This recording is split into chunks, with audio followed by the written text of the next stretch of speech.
Thank you so much for coming to the Google chat today. It was so nice to see all of your faces, miss hearing your voices and hearing about your lives. So we're going to start doing that twice a week, probably Mondays and Thursdays. I'll look forward to seeing you guys. We're about to start chapter 5, and just so you remember, at the end of chapter 4, Meg asked where her father was, if that's what he was fighting, and if the dark thing that she could see was what he was fighting on the edge of space. And she's trying to find out where he is. Yes, Mrs. Witch said, he is behind the darkness so that even we cannot see him. Meg began to cry, to sob aloud. Through her tears, she could see Charles Wallace standing there, very small, very white. Calvin put his arms around her, but she shuddered and broke away, sobbing wildly. Then she was enfolded in the great wings of Mrs. Whatsit. She felt comfort and strength pouring through her. Mrs. Whatsit was not speaking aloud, and yet through the wings Meg understood words. My child, do not despair. Do you think we would have brought you here if there was no hope? We are asking you to do a difficult thing, but we are confident that you can do it. Your father needs help. He needs courage, and for his children he may be able to do what he cannot do for himself. Now, Mrs. Witch said, are we ready? Where are we going? Calvin asked. Again, Meg felt an actual physical tingling of fear as Mrs. Witch spoke. We must go behind the shadow. But we will not do it all at once, Mrs. Whatsit comforted them. We will do it in short stages. She looked at Meg. Now we will test her. We will wrinkle again.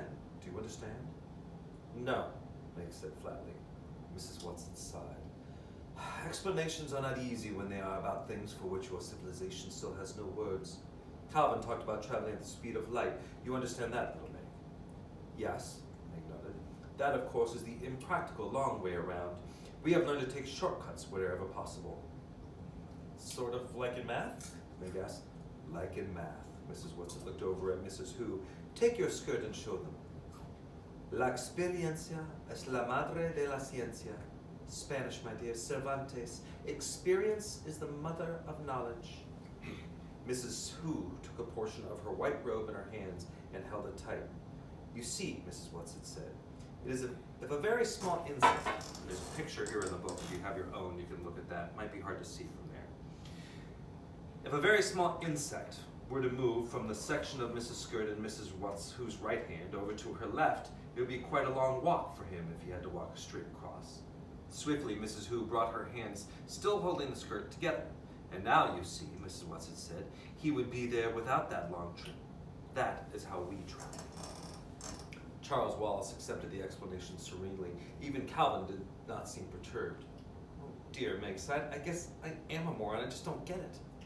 That is because you think of space only in 3 dimensions, Mrs. Whatsit said. We travel in the 5th dimension. This is something you can understand, Meg. Don't be afraid to try. Was your mother able to explain a tesseract to you? Well, she never did, Meg said. She got so upset about it. Why, Mrs. Whatsit? She said it had something to do with her father, with her and father. It was a concept they were playing with, Mrs. Whatsit said. Going beyond the 4th dimension to the 5th. Did your mother explain it to you, Charles? Well, yes. Charles looked a little embarrassed. Please don't be hurt, Meg. I just kept at her while you were at school till I got it out of her. Just explain it to me, Meg sighed. Okay, Charles said. What is the 1st dimension? Well, a line. And again, there's pictures in the book if you have it. Okay, and the 2nd dimension? Well, you'd make a square out of the line. A flat square would be in the 2nd dimension. And the 3rd? Well, you'd square the 2nd dimension. Then the shape wouldn't be flat anymore. It would have a bottom, and sides, and a top. And I would say cubed. You would cube that dimension. And the 4th? Well, I guess if you want to put it into... and the 4th? Well, I guess if you want to put it into mathematical terms, you'd square the square, but you can't take a pencil and draw it the way you can the first 3. I know it's got something to do with Einstein and time. I guess maybe you could call the 4th dimension time? That's right, Charles said. Good girl. Okay, then for the 5th dimension, you'd square the 4th, wouldn't you? I guess so. Well, the 5th dimension's a tesseract. You add that to the other 4 dimensions and you can travel through without having to go the long way around. In other words, to put it into Euclid, an old-fashioned plain geometry, a straight line is not the shortest distance between 2 points. For a brief illuminating second, Ming's face had the listening, probing expression that was so often on Charles. I see, she cried. I got it. For just a moment I got it. I can't possibly explain it now, but for a second I saw it. She turned excitedly to Calvin. Did you get it? He nodded. Enough. I don't understand it the way Charles Wallace does, but enough to get the idea. So now we go, Mrs. Witch said. There's not all the time in the world. Could we hold hands? Meg asked. Calvin took her hand and held it tightly in his. You can try, Mrs. Watson said, though I'm not sure how it will work. You see, though we travel together, we travel alone. We will go first and take you afterward in the backwash. That may be easier for you. And she spoke, the great white body began to waver, the wings to dissolve into mist. Mrs. Who seemed to evaporate until it was nothing but the glasses, and then the glasses too disappeared. It reminded Meg of the Cheshire cat. I've often seen a face without glasses, she thought, but glasses without a face? I wonder if I go that way too. First me, then my glasses. She looked over at Mrs. Witch, and Mrs. Witch was there, and then she wasn't. There was a gust of wind and a great thrust and a sharp shattering as she was shoved through what? Then darkness, silence, nothingness. If Calvin was still holding her hand, she could not feel it, but this time she was prepared for the sudden and complete dissolution of her body. When she felt the tingling coming back to her fingertips, she knew that this journey was almost over, and she could feel again the pressure of Calvin's hand about hers. Without warning, coming as a complete and unexpected shock, she felt a pressure she had never imagined, as though she were being completely flattened out by an enormous steamroller. This was far worse than the nothingness had been. While she was nothing, there was no need to breathe, but now her lungs were squeezed together, so that although she was dying for want of air, there was no way for her lungs to expand and contract to take in the air that she must have to stay alive. This was completely different from the thinning of atmosphere when they flew up the mountain and she had to put flowers to her face to breathe. She tried to gasp, but a paper doll can't gasp. The thought was trying to think. Thought she was trying to think, but her flattened out mind was as unable to function as her lungs. Her thoughts were squashed along with the rest of her.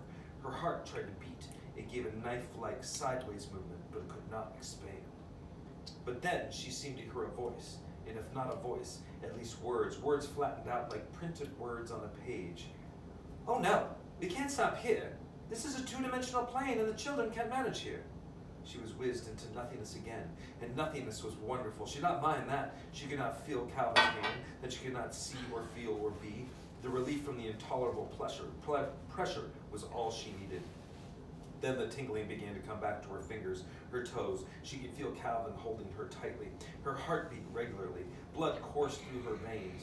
Whatever had happened, whatever mistake had been made, it was over now. She thought she heard Charles Wallace saying his words round and full as spoken words ought to be. Really, Mrs. Witch, you might have killed us. This time she was pushed out of the frightening fifth dimension with a sudden, immediate jerk. There she was, herself again, standing with Calvin beside her, holding on to her hand for dear life, and Charles Wallace in front of her, looking indignant. Mrs. Watson, Mrs. Who, and Mrs. Witch were not visible, but she knew they were there. The fact of their presence was strong about her. Children, I apologize. Now, Charles, calm down, Mrs. Watson said, appearing not as the great and beautiful beast as she had been where they last saw her, but in her familiar wild garb of shawls and scarves and the old tramp's coat and hat. You know how difficult it is for her to materialize. If you are not substantial yourself, it's very difficult to realize how limiting protoplasm is. I am sorry, Mrs. Witch's voice came again, but there was more than a hint of amusement in it. It is not funny. Charles Wallace gave a childish stamp of his foot. Mrs. Who's glasses shone out, and the rest of her appeared more slowly behind them. We are such stuff as dreams are made of. She smiled broadly. Prospero and the Tempest. I do like that play. You didn't do it on purpose, Charles demanded. Oh, my darling, of course not, Mrs. Watson said quickly. It was just a very understandable mistake. It's very difficult for Mrs. Witch to think in a corporeal way. She wouldn't hurt you deliberately, you know that. And it's really a very pleasant little planet, and rather amusing to be flat. We always enjoy our visits there. By the way, if you'd like, you might want to go back and reread the section where they start to come to a stop and a shock. And now that you understand that the planet they were landing on was only in 2 dimensions, it makes more sense to read Meg's experience there. Where are we now then? Charles Wallace demanded. And why? In Orion's belt. We have a friend here, and we want you to have a look at your own planet. When are we going home? Meg asked anxiously. What about Mother? What about the twins? They'll be terribly worried about us when we didn't come in at bedtime. Well, Mother must be frantic by now. She and the twins and Fort and Brass will have been looking and looking for us, and of course we weren't there to be found. Now, don't worry, my pet, Miss Watson said cheerfully. We took care of that before we left. Your mother has had enough to worry her with you and Charles to cope with, and not knowing about your father without our adding to her anxiety. We took a time wrinkle as well as a space wrinkle. It's very easy to do if you just know how. What do you mean? Meg asked plaintively. Please, Mrs. Watson, it's all so confusing. Just relax and don't worry over things that needn't trouble you, Mrs. Watson said.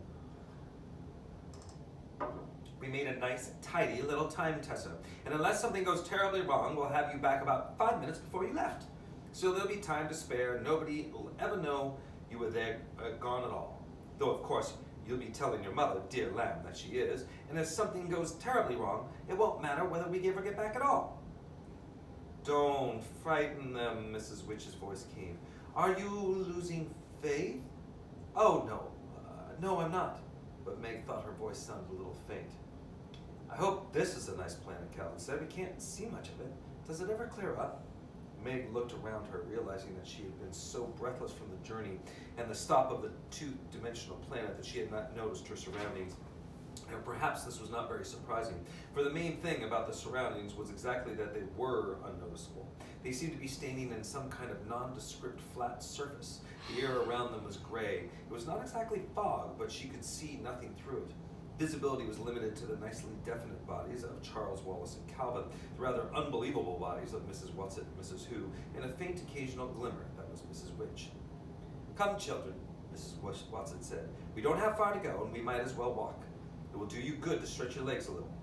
As they moved through the grayness, Meg caught an occasional glimpse of slag-like rocks, but there were no traces of trees or bushes, nothing but flat ground under their feet, no sign of any vegetation at all.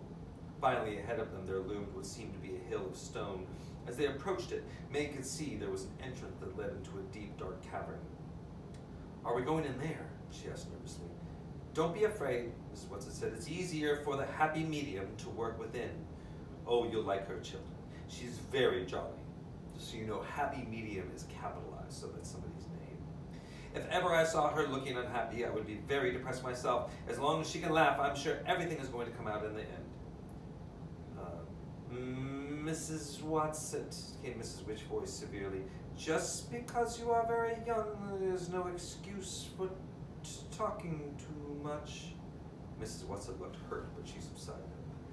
Just how old are you? Calvin asked her. Just a moment.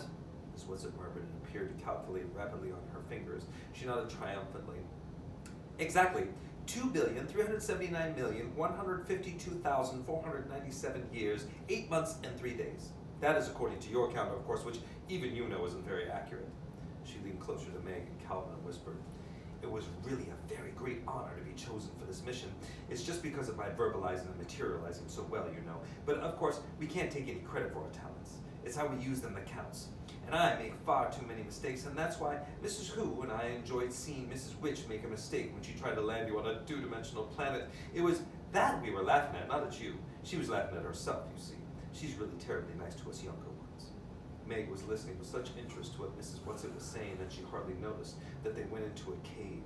The transition from the grayness of outside to the grayness of inside was almost unnoticeable. She saw a flickering light ahead of them, ahead and down, and it was toward this that they went.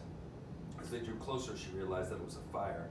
It gets very cold in here, Mrs. Watson said, so we asked her to have a good bonfire going for you. As they approached the fire, they could see a dark shadow against it. And as they went closer still, they could see that the shadow was a woman. She wore a turban of beautiful pale mauve silk and a long flowing purple satin gown. In her hands was a crystal ball into which she was gazing rapidly. She did not appear to see the children, Mrs. Watson, Mrs. Who, and Mrs. Witch, but continued to stare into the crystal ball. And as she stared, she began to laugh. And she laughed and laughed at whatever it was that she was seeing. Mrs. Witch's voice rang out clear and strong, echoing against the walls of the cavern as the words fell with sonorous clang. "We are here!" The woman looked up from the ball, and she saw them. She got up and curtsied deeply. Mrs. Watson and Mrs. Who dropped small curtsies in return, and the shimmer seemed to bow slightly. "Oh, medium dear," Mrs. Watson said, "these are the children. Charles Wallace Murray." Charles Wallace bowed. "Margaret Murray."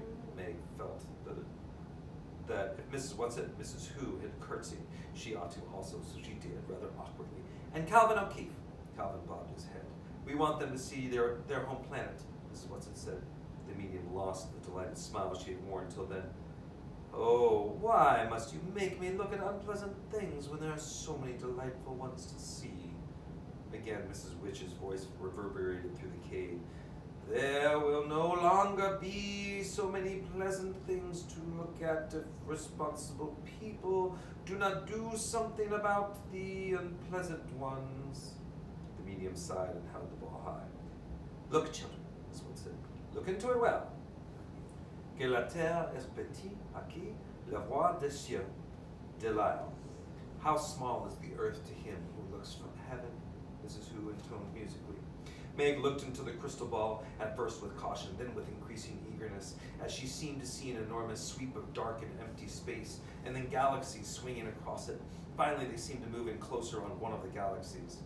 "Your own Milky Way," Mrs. Watson whispered to Meg. They were headed directly toward the center of the galaxy, and then they moved off to one side. Stars seemed to be rushing at them. Meg flung her arms up over her face as though to ward off the blow. "Look," Mrs. Witch commanded. Meg dropped her arm. They seemed to be moving in toward a planet. She thought she could see out polar ice caps. Everything seemed sparkling clear. "No, medium dear, that's Mars," Mrs. Watson reproved gently. "Do I have to?" the medium asked. "Now," Mrs. Witch commanded. The bright planet moved out of their vision. For a moment there was a darkness of space, then another planet. The outlines of this planet were not clean and clear. It seemed to be covered in a smoky haze. Through the haze, Meg thought she could make out the familiar outlines of continents like pictures in her social studies books. "Is it because of the atmosphere that we can't see it properly?" she asked anxiously. "No, Meg. You know that is not the atmosphere," Mrs. Witch said. "You must be brave." "It's the thing!" Charles Wallace cried. "It's the dark thing we saw from the mountain peak on Uriel when we were riding on Mrs. Watson's back." "Did it just come?" Meg asked in agony, unable to take her eyes from the sickness of the shadow which darkened the beauty of the earth. "Did it just come while we've been gone?" Mrs. Witch's voice seemed very tired. "Tell her," she said to Mrs. Watson. Mrs. Watson sighed. "No, Meg, it hasn't just come. It has been there for a great many years, and this is why your planet is such a troubled one." "But why?" Calvin started to ask, his voice croaking hoarsely. Mrs. Watson raised her hand to silence him. "We showed you the dark thing on Uriel first, for many reasons. First, because the atmosphere on the mountain peak there is so clear and thin that you could see it for what it was. And we thought it would be easier for you to understand if you saw it. Well, someplace else first, not on your own Earth." "I hate it," Charles Wallace cried passionately. "I hate the dark thing." Mrs. Watson nodded. "Yes, Charles dear, we all do. That's another reason we wanted to prepare you on Uriel. We thought it would be too frightening for you to see it first of all about your own beloved world." "But what is it?" Calvin demanded. "We know that it's evil, but what is it?" "You have said it," Mrs. Witch's voice rang out. "It is evil. It is the powers of darkness." "But what's going to happen?" Meg's voice trembled. "Oh, please, Mrs. Witch, tell us what's going to happen."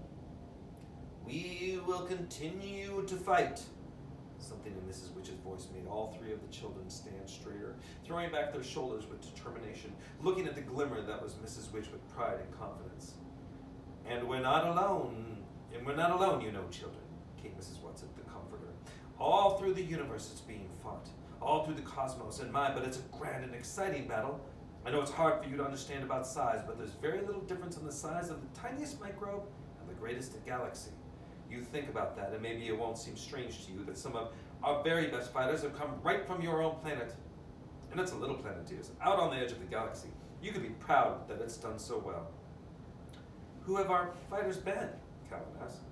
Oh, you must know some of them, dear, Mrs. Watson said. Mrs. Who's spectacles shone out at them triumphantly. And the light shoneth in darkness, and the darkness comprehended it not. Jesus, Charles Wallace said. Why, of course, Jesus. Of course, Mrs. Watson said. Go on, Charles, love. There were others, all your great artists. They've been lights for us to see by. Leonardo da Vinci, Calvin suggested tentatively, and Michelangelo, and Shakespeare, Charles Wallace calls out, and Bach, and Pasteur, and Madame Curie, and Einstein.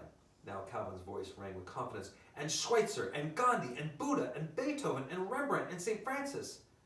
Now you, Meg, Miss Watson ordered. Oh, Euclid, I suppose. Meg was in such an agony of impatience that her voice grated irritably. And Copernicus? But what about Father? Please, what about Father? We are going to your father, Mrs. Witch said. But where is he? Meg went over to Mrs. Witch and stamped as though she were as young as Charles Wallace. Mrs. Watson answered in a voice that was low but quite firm. On a planet that is given in, so you must prepare to be very strong. All traces of cheer had left the happy medium's face. She sat holding the great ball, looking down at the shadowed earth. A slow tear coursed down her cheek. I can't stand it any longer, she sobbed. Watch now, children. Watch. All right. So, I guess for today, just maybe think about, we have a looming darkness, a kind of thing that seems to be covering the earth at this time. And we have a lot of heroes fighting to help us conquer it. And that might be people very great and grand, like scientists, and people working on, cures and things like that. And it might be people even very small who are doing self-isolation to make sure that it doesn't spread. So today, see if you can identify heroes of all types that are helping us to stop a darkness that appears to be attacking us. Thanks so much. See you tomorrow. Ava. Oh, bye guys.